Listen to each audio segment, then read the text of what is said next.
وہ مجھے واپس مل جائے۔ کیسا غلام اور عقل مند غلام ہوگا کہ 4 درہم بھی دیتا ہے اور واپس ملنے کی دعا بھی کرواتا ہے۔ اور چوتھی دعا میری یہ ہے کہ آپ کی میری اہل مجلس کی جو بھی بیٹھے مجلس اور میرے مالک کے اللہ تبارک و تعالیٰ کیا فرما دے؟ بخشش و مغفرت فرما دے۔ یہ میری 4 دعائیں ہیں۔ 4 درہم میں اس نے ایسی 4 بڑی دعائیں مانگی اور اللہ والے کی بارگاہ میں، اور اللہ والے کی رحمت کو جوش آیا، انہوں نے اللہ کی بارگاہ میں ہاتھ اٹھا کر 4 دعائیں کی۔ 4 درہم کے بدلے میں 4 دعائیں کی، بغیر بازار سے سامان لیے وہ غلام اپنے گھر کو لوٹا۔ یہ تذکرۃ الاولیاء کتاب کا یہ واقعہ میں آپ کے سامنے بیان کر رہا ہوں۔ جب لوٹا، مالک نے دیکھا کہ خالی ہاتھ لوٹا ہے، وجہ پوچھی تو اس نے کہا کہ میں حضرت منصور رحمۃ اللہ علیہ کی مجلس میں بیٹھا تھا اور وہاں پر کسی کو 4 درہم کی ضرورت تھی تو میں نے اس کو وہ دے دیے، اور اس کے بدلے میں نے 4 دعائیں ان سے لے کر آیا۔ مالک غصہ بھی ہوئے لیکن پوچھا کہ تمہاری 4 دعائیں کیا ہے، بتا۔ اگر اللہ تبارک و تعالیٰ کسی کا دل بدلنا چاہے تو دیر نہیں لگتی، یاد رکھیے۔ اگر اللہ تبارک و تعالیٰ کسی کو ہدایت دینا چاہے تو دیر نہیں لگتی۔ تو غلام نے کہا کہ میری پہلی دعا یہ تھی کہ میں آپ کی غلامی سے آزاد ہو جاؤں، میری دوسری دعا یہ تھی کہ آپ توبہ کریں اور نیک انسان بن جائیں، اور میری تیسری دعا یہ تھی کہ میں جو 4 درہم دے کر آیا ہوں وہ 4 درہم مجھے واپس مل جائے، اور میری چوتھی دعا یہ تھی کہ اللہ تبارک و تعالیٰ میری، آپ کی، حضرت منصور اور تمام مجلس والوں کے اللہ تبارک و تعالیٰ کیا کر دے؟ بخشش و مغفرت فرما دے، معاف فرما دے ان کے گناہوں۔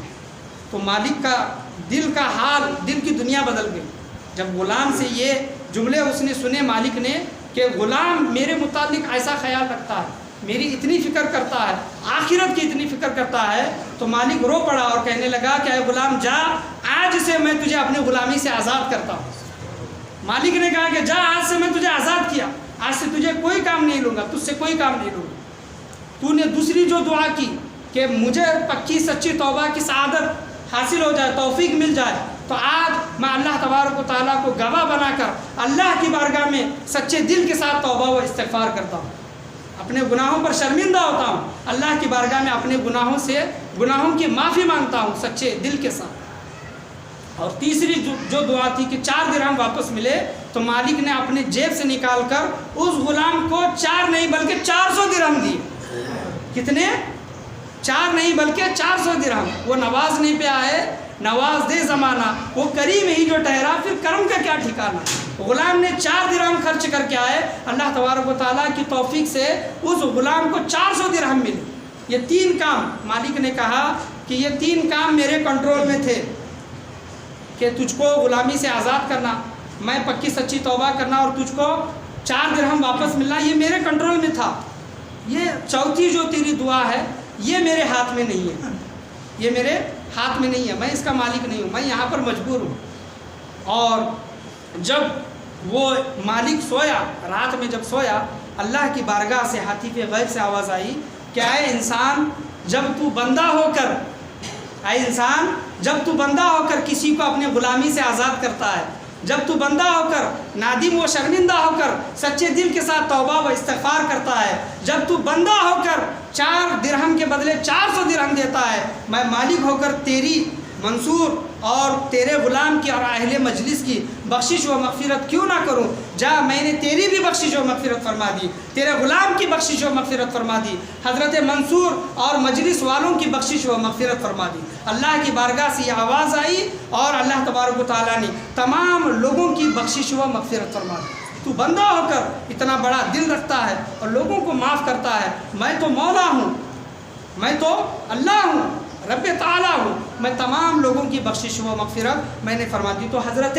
منصور رحمۃ اللہ علیہ کی بارگاہ کی صحبت کی برکات اس غلام کو یہ ملی کہ اس کی بھی زندگی بدل گئی، مالک کی بھی زندگی بدل گئی، اور جتنے مجلس میں لوگ بیٹھے تھے ان تمام لوگوں کی بخشش و مغفرت اللہ تبارک و تعالیٰ نے فرما دی۔ تو ہمیشہ نیک لوگوں کی سنگتوں میں، صحبتوں میں بیٹھنے کی کوشش کریں۔ دنیا میں جب تک ہم زندہ ہیں تو خیال رکھیں کہ برے لوگوں کے ساتھ نہ بیٹھیں، برے لوگوں سے دوستیاں نہ کریں، بہت نقصان ہے، یاد رکھیں، بہت نقصان ہے۔ جب فائدے اتنے ہو سکتے ہیں، نیک لوگوں کی سنگتوں میں، صحبتوں میں بیٹھنے کے فائدے ہمیں اتنے مل سکتے ہیں، تو برے لوگوں کے ساتھ بیٹھیں گے تو کیا کیا نقصانات ہوں گے، یہ ہم دنیا میں اس کا اندازہ نہیں لگا سکتے، یاد رکھیں، لیکن اس کا انجام ضرور ہم دنیا و آخرت میں دیکھیں گے۔